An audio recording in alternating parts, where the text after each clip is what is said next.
une dernière question, parce que je vois que en même temps, je vois que le sujet suscite vraiment du débat et de l'écoute. Peut-être une dernière question et ensuite on passe peut-être, voilà, parce qu'il y a peut-être des personnes qui veulent... Je voulais rajouter quelque chose aussi. Un des intérêts des monnaies locales aussi, c'est de réorienter en fait la consommation. C'est aussi un outil de sensibilisation, de réfléchir un peu sur sa propre consommation et d'orienter la consommation vers une consommation en fait, plus responsable.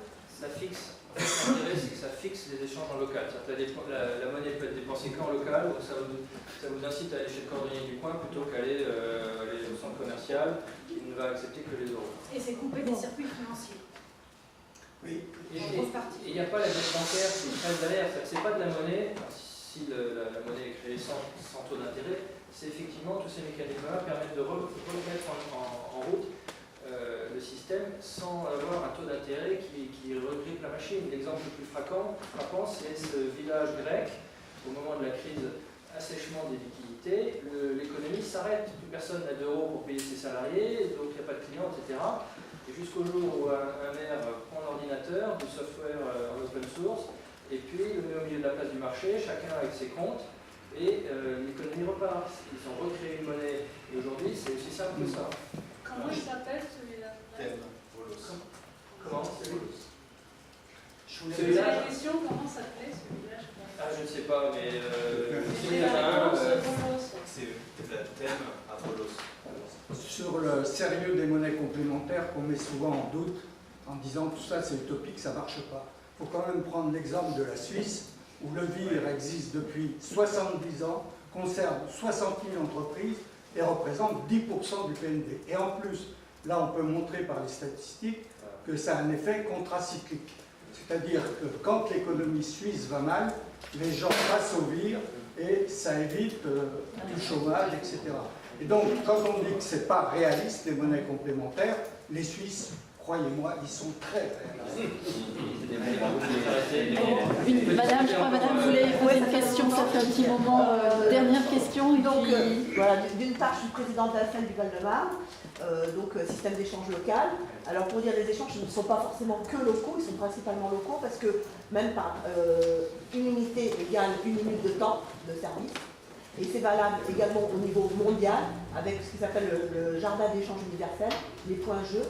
Donc si on est à l'étranger et qu'on veut participer à un stage, par exemple, où c'est proposé de payer en points jeux, on peut le faire avec notre monnaie locale, qui est grain de sel pour nous. Bon, ça c'était une chose, pour parler d'un exemple de monnaie alternative.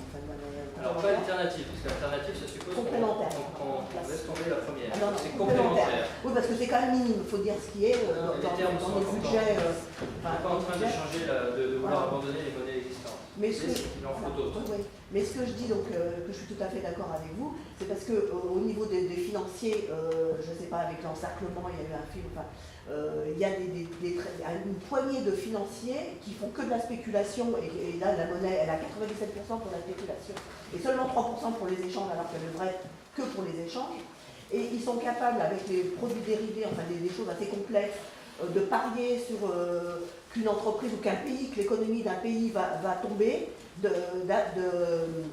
vendre de la monnaie qu'ils n'ont même pas payé à l'achat parce qu'on fait un décalage dans le temps, et quand ils vont rembourser, la monnaie est complètement effondrée. Et en échange, ils rachètent les actifs, c'est-à-dire vraiment les biens du pays, et bon...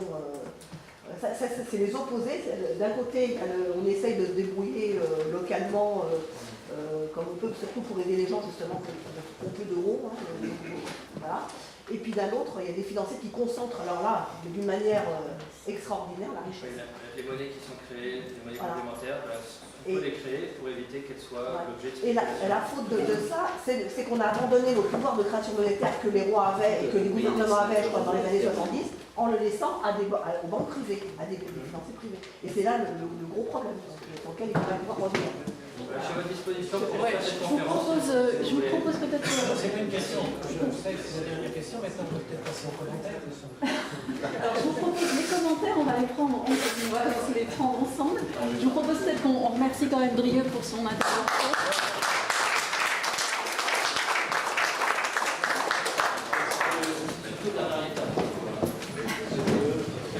Et je vous j'invite, on passe juste la salle à côté et on peut poursuivre